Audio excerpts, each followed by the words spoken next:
नमस्कार, प्रभा साक्षी पॉडकास्ट में आप सभी का स्वागत है। आज के इस पॉडकास्ट में बात करेंगे कि ट्रूडो की विदाई की भविष्यवाणी, इटली के जजों की क्लास, जर्मन चांसलर को बताया मूर्ख, ट्रंप के नए डॉज की तुलना सोनिया के 2004 प्रशासन से क्यों हो रही है। तो आइए सुनते हैं आज के इस पॉडकास्ट को। लेकिन उससे पहले अगर आपने हमारे चैनल को सब्सक्राइब नहीं किया है तो जरूर कर लें, ताकि आप रोज ऐसे ही इंटरेस्टिंग और जानकारीपूर्ण पॉडकास्ट सुन सके। जब कभी भी दुनिया के सबसे अमीर शख्स की चर्चा होती है, अपने आप ही जुबान पर एलन मस्क का नाम झट से आ जाता है। आए भी क्यों ना, उनकी 30,810 करोड़ डॉलर की संपत्ति के भारी भरकम आंकड़े इसकी तस्दीक जो कराते हैं। दुनिया के सबसे अमीर शख्स के पास दौलत का पहाड़ है, लेकिन उनकी लाइफस्टाइल देखकर आप दंग रह जाएंगे। इतनी संपत्ति अरबपति एलन मस्क के पास है, दुनिया के सबसे बड़ा बिजनेसमैन जिसने अकेले अपने ही दम पर अमेरिका चुनाव पलट कर रख दिया। डोनाल्ड ट्रंप की सबसे बड़ी जीत का श्रेय एलन मस्क को ही एक्सपर्ट्स दे रहे हैं। उन्होंने ट्रंप का सिर्फ समर्थन नहीं किया, बल्कि ट्रंप के प्रचार में लगभग 7 करोड़ डॉलर खर्च भी किए। उन्हें एलन मस्क को डोनाल्ड ट्रंप ने सबसे बड़ा तोहफा दिया है। डोनाल्ड ट्रंप ने एलन मस्क को एक ऐसी ताकत दी है जिसके इस्तेमाल से वो अमेरिका के पूरे सिस्टम को अपने कंट्रोल में ले सकते हैं। सिस्टम को कंट्रोल करने का मतलब एडमिनिस्ट्रेशन से जुड़े बड़े बदलावों को लेने का फैसला लेना।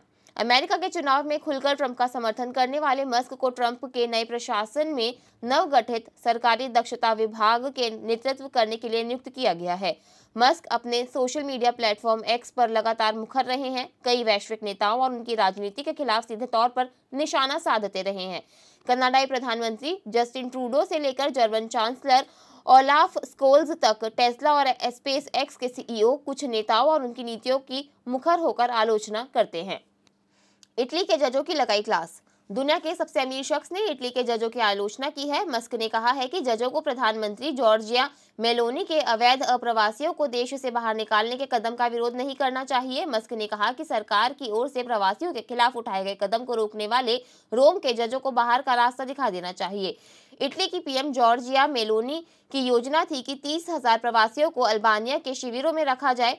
अल्बानिया सुविधाओं में 30,000 प्रवासियों को हिरासत में लेने की इतालवी प्रधानमंत्री जॉर्जिया मेलोनी की योजना को चुनौती दी गई थी। यह विवाद तब उभरा जब रोम की एक अदालत ने उन 7 प्रवासियों को हिरासत में लेने से इनकार कर दिया जिन्हें समुद्र से बचाया गया था और जिन्हें अल्बानिया स्थानांतरित किया जाना था। इसके बजाय लोगों को प्रसंस्करण के लिए इटली भेजा गया। यह दूसरी बार है जब इतालवी न्यायाधीशों ने अल्बानिया के प्रवासियों को निर्वासित करने के प्रयास को अवरुद्ध कर दिया है। दक्षिणपंथी ब्रदर्स ऑफ इटली पार्टी के नेतृत्व वाली मेलोनी की सरकार ने न्यायपालिका के फैसले की आलोचना की और राजनीतिक मजिस्ट्रेटों पर इटली की सीमाओं को कमजोर करने का आरोप लगाया। पूरे मामले पर एलन मस्क का रिएक्शन भी सामने आया। एलन मस्क ने एक्स पर लिखा कि इन जजों को जाना होगा। वे रोम के मजिस्ट्रेटों के एक पैनल का जिक्र कर रहे थे जिन्हें अल्बानिया में शरण चाहने वालों को हिरासत में लेने की सरकारी पहल की वैधता पर सवाल उठाया था। जिन्होंने अल्बानिया में शरण चाहने वालों को हिरासत में लेने की सरकारी पहल की वैधता पर सवाल उठाया था। बता दें कि इटली की प्रधानमंत्री जॉर्जिया मेलोनी के अच्छे दोस्त हैं। कई बार दोनों को एक दूसरे संग डेट करने की अफवाह भी उड़ी है। जर्मनी के चांसलर को बताया मूर्ख।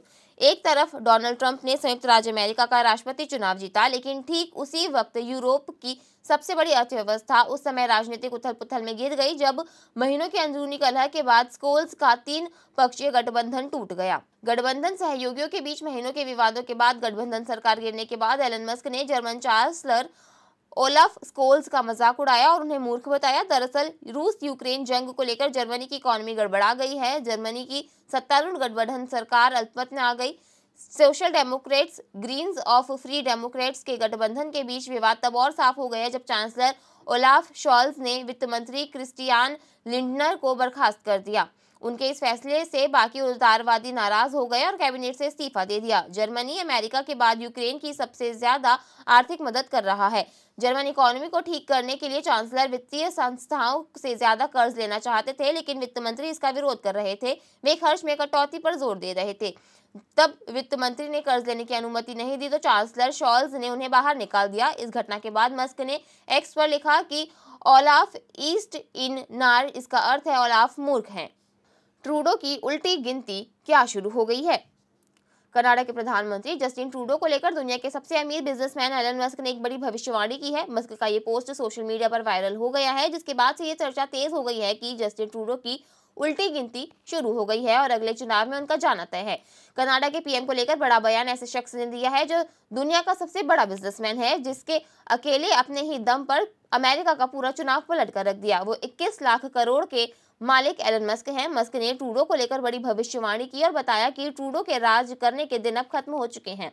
दरअसल ये सब एक यूजर के उस पोस्ट से शुरू हुआ जिसमें टेस्ला सीईओ मस्क से मदद मांगते हुए शख्स ने कनाडा के पीएम ट्रूडो से निजात दिलाने की बात कही। इसके बाद इस पर एलन मस्क का जवाब बेहद ही दिलचस्प रहा। एलन मस्क ने उस यूजर को रिप्लाई देते हुए लिखा कि ट्रूडो अगले इलेक्शन में जाने वाले हैं। मस्क के इस बयान के बाद सोशल मीडिया पर बहुत चर्चा की जा रही है। क्या ट्रंप की तरह मस्क की कनाडा को लेकर भी भविष्यवाणी सच होने वाली है?